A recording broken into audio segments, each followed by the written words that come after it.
Aj technici môžu mať vzťah k prednesu literatúry. Dôkazom toho bolo aj školské kolo súťaže Hviezdoslavov Kubín, ktoré sa konalo začiatkom kalendárneho roka. Do súťaže sa zapojilo 23 žiakov zo všetkých odborov. Súťažilo sa v 2 kategóriách, prednes poézie a prózy. Ako prebiehala príprava na Hviezdoslavu Kubín? Prebiehala tak, že 3 mesiace predtým si žiaci hľadali texty, bolo najskôr školské kolo a potom sme vybrali tých najlepších, aby tu mohli stať a recitovať. Odborná porota hodnotila výber textu, interpretáciu, výrazové prostriedky a celkový umelecký dojem. Aký text si pripravila? Pripravila som si prózu. O čom je tvoja próza? Moja próza je o tanečnici, ktorá má stres pred vystúpením.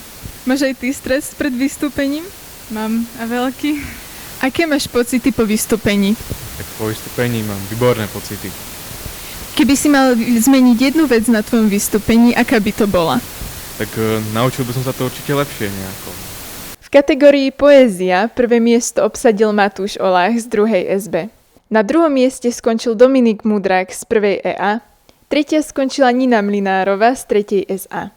Prózu najlepšie interpretovala Karin Slavkovská z 1. SA, 2. sa umiestnila Lívia Vernárska z 3. SA a 3. skončil Matej Juhás z 2. SB. Prečo si myslíte, že je Hviezdoslav Kubín dôležitý pre žiakov?